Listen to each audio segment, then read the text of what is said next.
de boa noite, a paz do Senhor Jesus para todos, amém?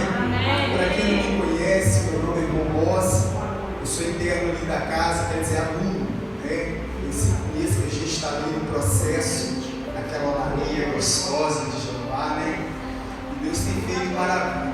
Irmão, uma coisa que me chama muita atenção, sabe o quê? Que quando Deus criou o homem, esses dias eu estava indagando e perguntando ao Senhor, meditando, eu e Deus. E aí eu começava a me meditar na obra maravilhosa de Deus ao criar o homem. Deus criou o homem ali no barro. Por que no barro? Não foi tirado da terra?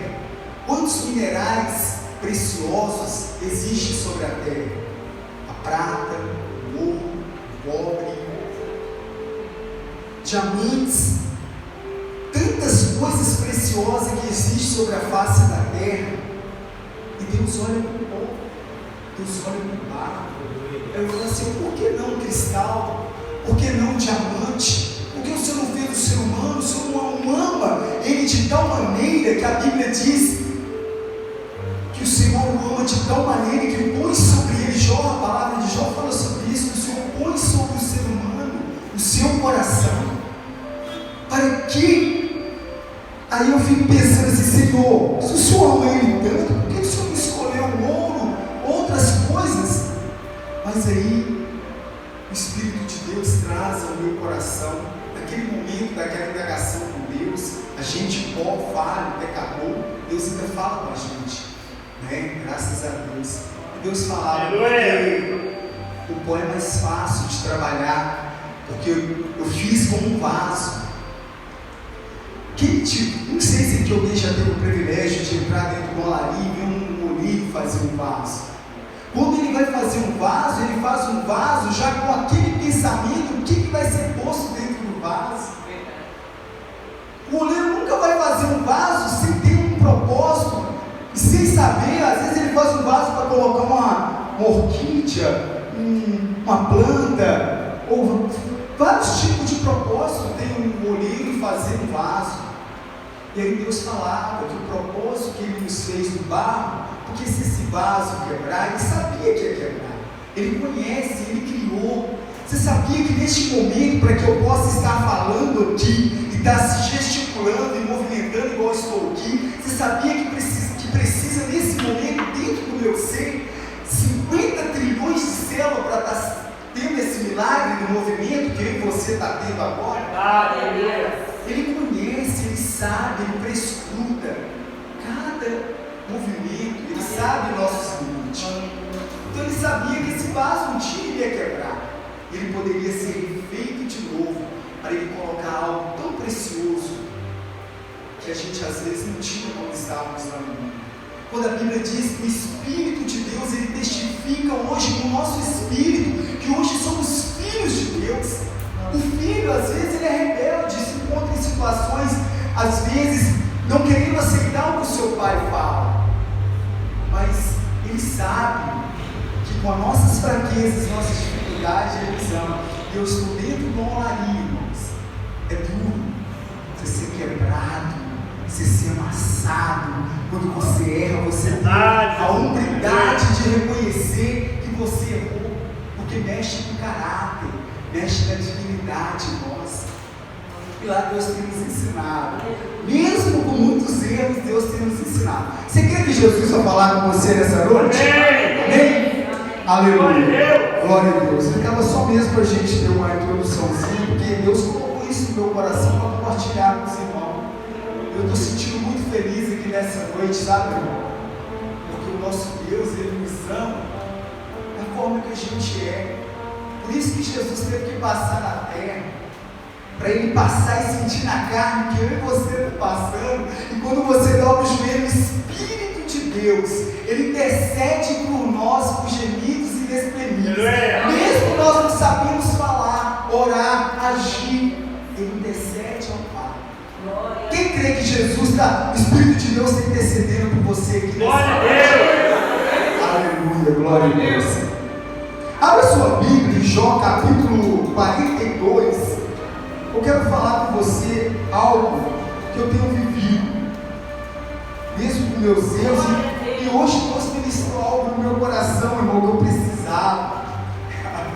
Por isso que eu falo que Deus conhece o nosso coração. Amém? Jó capítulo 42.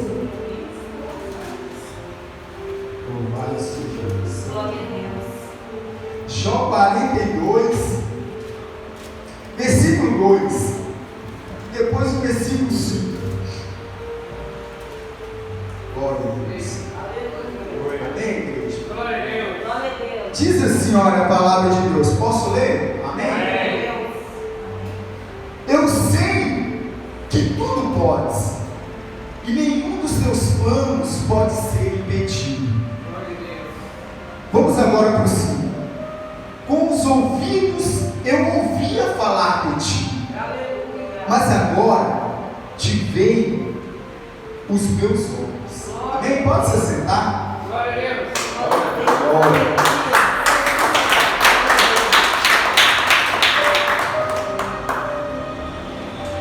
Irmãos, eu gostaria de estar compartilhando com os irmãos. É algo que muitas das vezes a gente atravessa nesse decorrer da caminhada com o Senhor, que a gente às vezes sai do mundo, vem para a presença dele, e muitas das vezes a gente espera ter um caminho somente de alegria, só vitória em cima de vitória. A gente anda assim, mas a gente também temos que entender que temos que passar às vezes por um processo, e esse processo às vezes é necessário. Aqui nós nos deparamos com a palavra que um homem, agora nós conhecemos a história de Jó. É um homem que ele tinha tudo, ele era rico, ele era um homem segundo o coração de Deus, mesmo tudo que ele tinha. Mas a gente sabe o que ele passou. Aí agora eu pego essas palavras no final, já em tempos de vitória, que Deus agora começa a trazer em dobro tudo que ele tinha tirado de Jó. Aí agora eu me deparo com essa palavra, Jó, creio eu, já sendo restaurado da sua lepra, saindo das cinzas.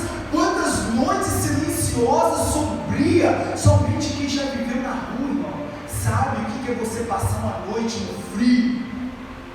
Quem já foi mendigo, já foi, irmão, já andei em vários estados, muitas das vezes morando em rua.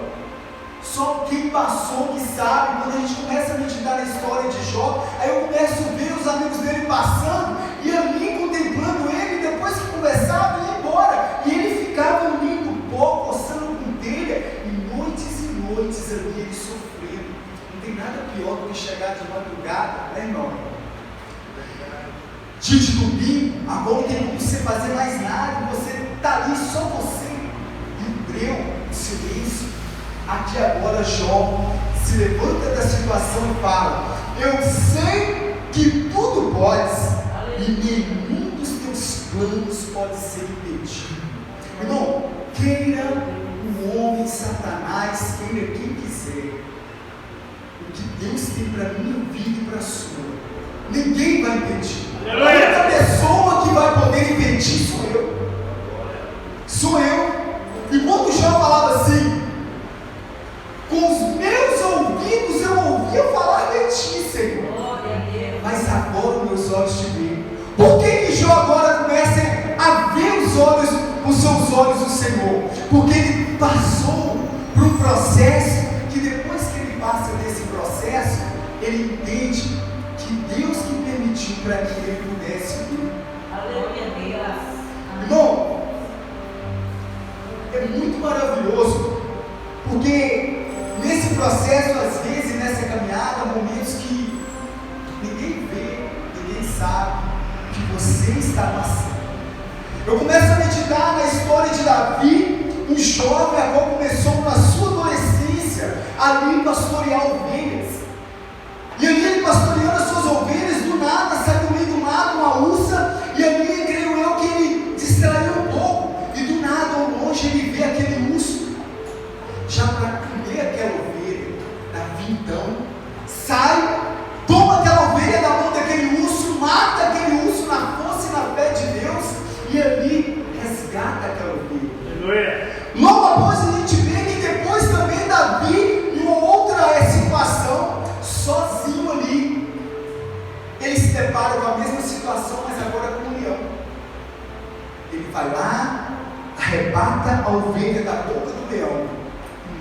aquele leão. E ali ele resgata aquela ovelha. O que eu quero, o que o Espírito de Deus quer nos falar? Que muitas das vezes encontramos nós como Davi. Davi, ele se encontrava sozinho naquele pasto. Não tinha ninguém que contemplava aquela luta, aquela tribulação que ele se encontrava dentro dele. Aquela luta que ele tinha que enfrentar, ninguém viu aquele problema. Mas Deus viu. O que Deus quer falar com você e comigo nessa noite? Que tem coisas que você e eu passamos, que nem nosso professor, que nem o nosso pastor, nosso marido, aí os maridos, as esposas, filhos, às vezes sabem o que se encontra dentro de nós. Mas eu quero te dizer nessa noite que o Senhor contempla, o Senhor sonda e sabe, e Ele é aquele que conhece as nossas limitações. Aleluia! A Bíblia diz que o Senhor não nos dá prova além daquilo que nós possamos suportar.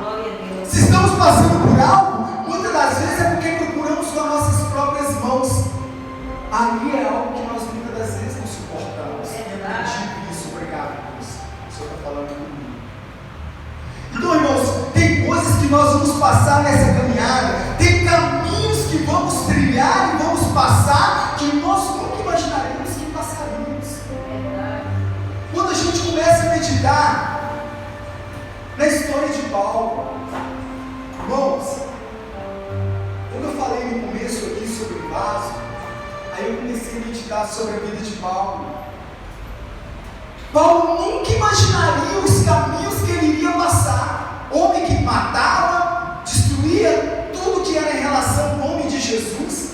Agora ele se encontra, começa, converte, e agora ele se torna um pregador da palavra.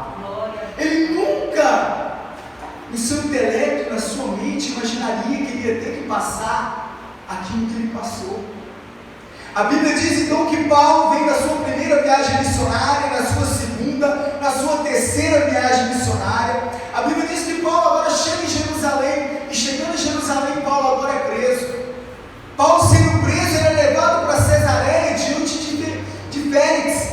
E quando Paulo chega diante de Félix, ele fica preso em Cesareia durante 2 anos. E a Bíblia diz que ele preso ali em Cesareia, sob a autoridade do governo de Félix, ele agora é interrogado por Félix, governador, e ele apela para César. E a Bíblia diz que ele apelando para César, ele é levado então diante de um rei chamado Rei Festo, diante de 2 reis na realidade, para ser interrogado. E quando ele é levado diante do Rei Festo e levado diante do Rei Agripa, Deus abençoe ele. A Bíblia diz que ali ele está sendo interrogado agora.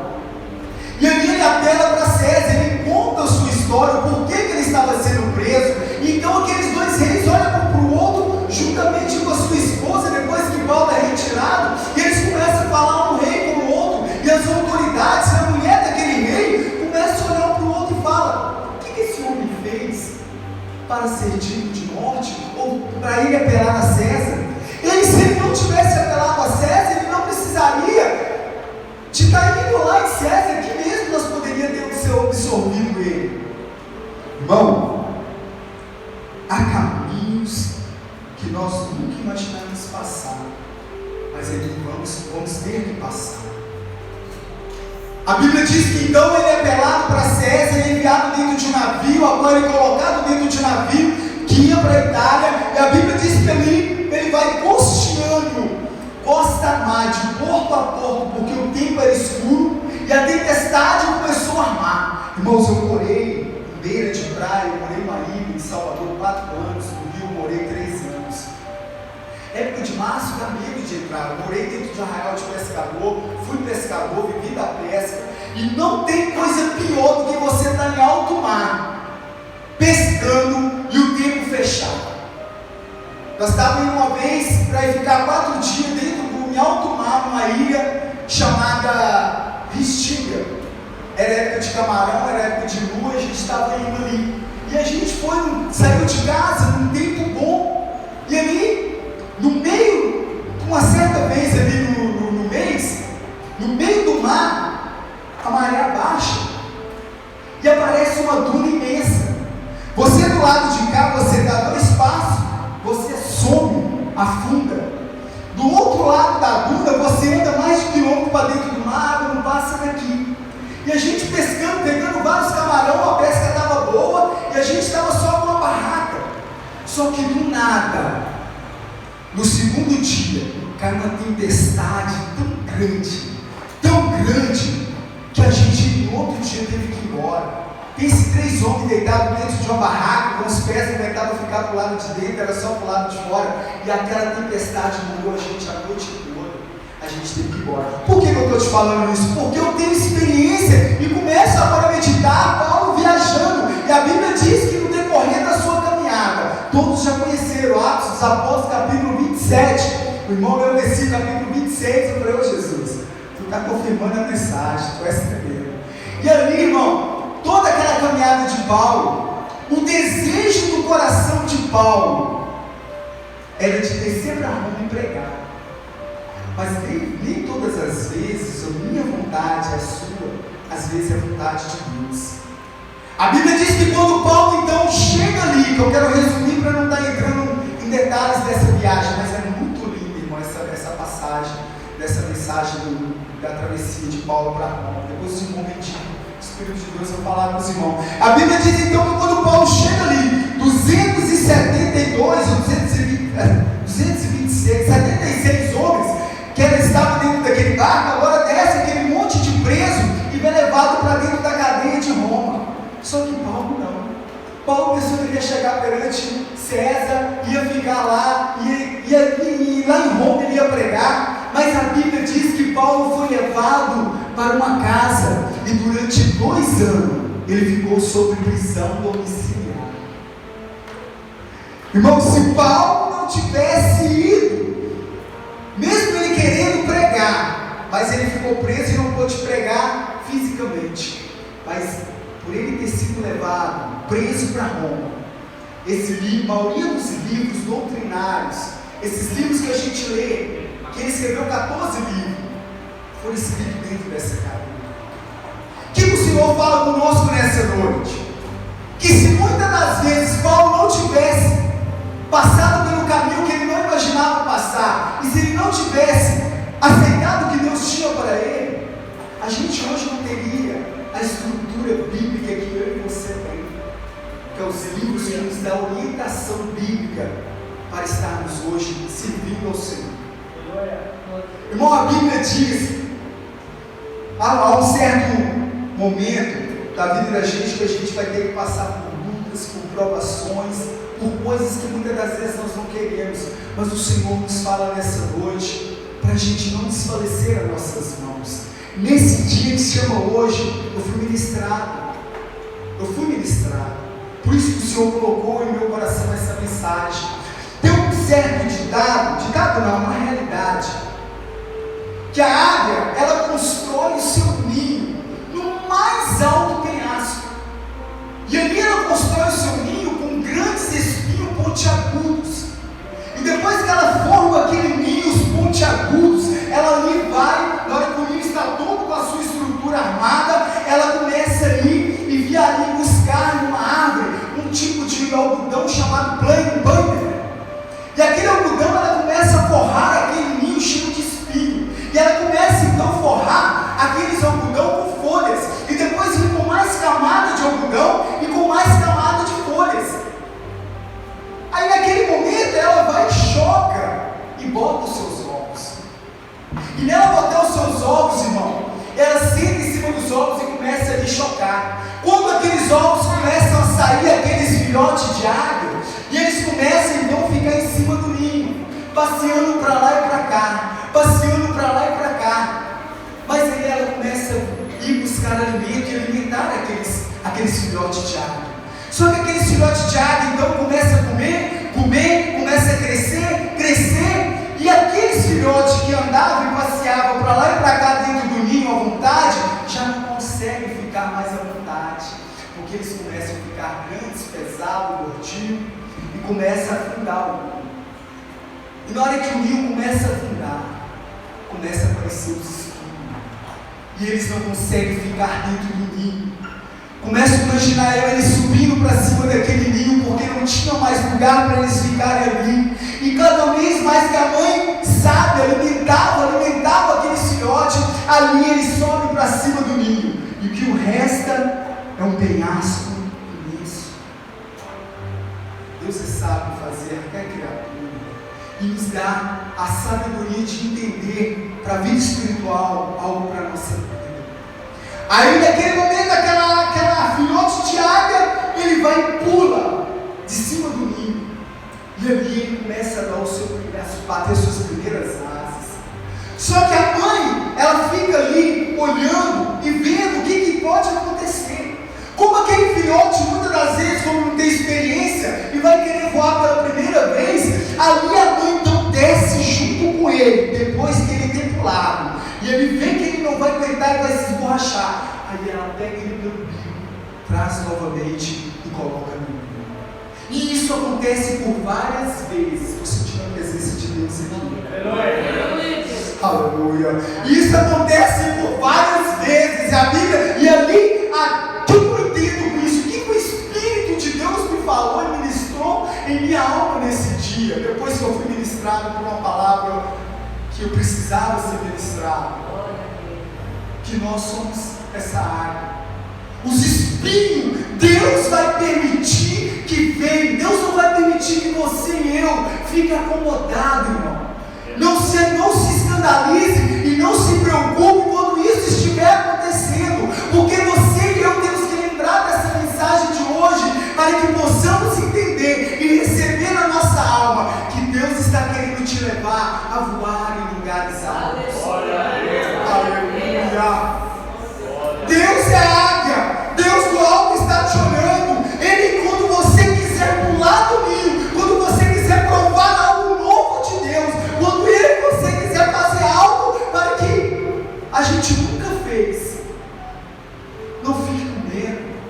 Se caso nós conseguir chegar até tropeçar ou cair, pode ter certeza, Ele está descendo com as mãos, Ele vai te segurar, Ele vai te colocar de pé de novo, Ele vai falar: meu filho, eu te amo, meu filho, eu estou contigo, não temas, você é o que eu quero, é dessa forma que eu quero trabalhar com você. Aleluia! Eu não sei o que você está aqui nessa noite, como você entrou, o que você está passando. Mas eu quero te dizer que Deus está contemplando o que você e eu estamos passando. Você e eu somos propriedade particular de Deus, povo escolhido, povo santo. Queira Satanás ou não, vai se cumprir. Vai se cumprir. Irmão, a Bíblia diz que nós estamos sujeitos a passarmos por momentos de fraqueza. Nós não somos super-homens, nós somos falhos, somos pecadores, mas nós temos que ter a convicção que nós temos um Deus que Ele perdoa as nossas falhas, que Ele nos alimenta no momento das nossas fraquezas. Por isso que quando eu olho para a Bíblia, eu sou apaixonado com essa palavra, mesmo que muitas das vezes eu não tenha conseguido ainda viver e cumprir o que está aqui, mas eu sou apaixonado, porque quando eu olho para Paulo, Paulo diz que o poder de Deus, ele se aperfeiçoa na fraqueza. Irmãos, é quando no momento que você pega ou erra ou falha, você se prostra e coloca a sua cara no pó e fala: Senhor, tem de misericórdia, eu errei, eu falhei, eu pequei contra ti. Você sente o Espírito de Deus se aproximar e te dá uma força tal. Não, quando eu medito nisso, eu começo a ver um homem tinha acabado de vencer 450 profetas de Baal. Agora, um mensageiro do inferno enviado por Jezabel fala com ele: Elias, Jezabel manda te dizer que amanhã, a essa hora, tu estará morto com os profetas que tinha de Deus. Elias, então, naquele momento de tribulação, de luta, ele foge, irmão, para o deserto. A Bíblia diz que ele chega diante de uma árvore de zimbro, e ali ele dobra o seu joelho e ora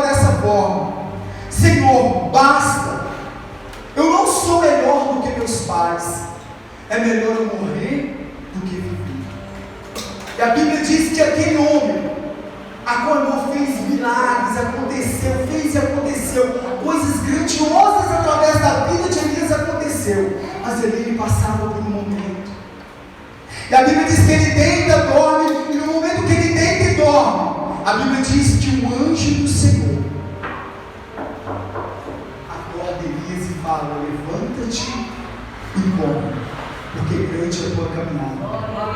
Aí Elias acorda assustado, olha para o anjo apontando para uma comida, um guisado, umas coisas ali, os alimentos.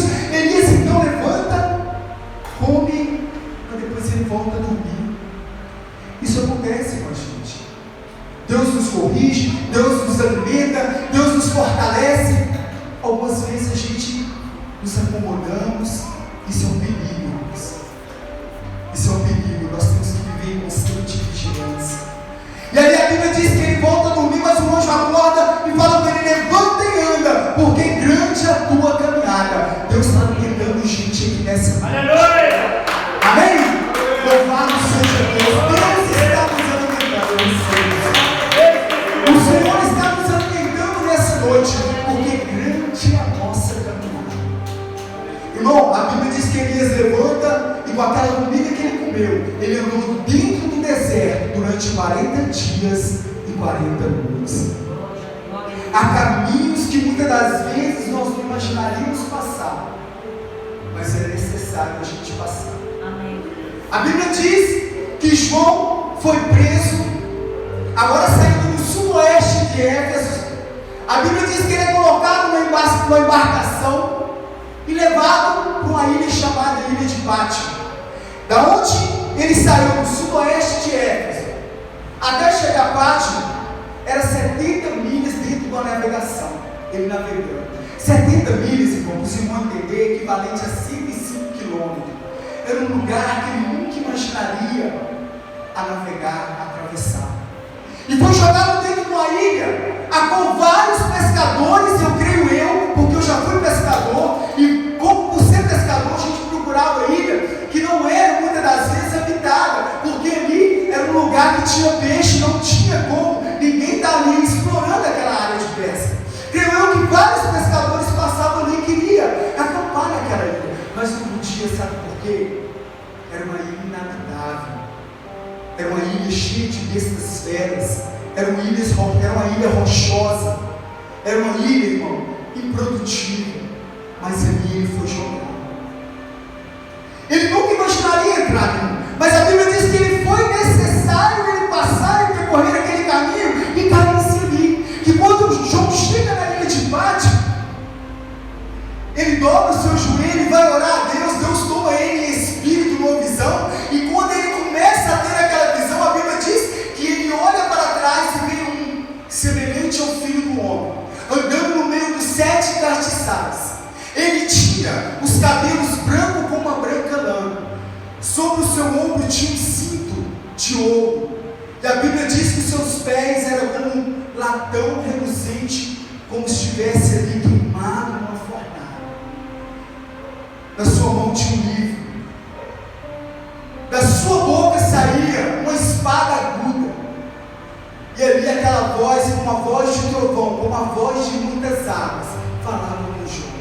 João, ao olhar para trás, a Bíblia diz que Deus dá ele um livro e fala com ele: João, anota tudo que você vê a partir de agora.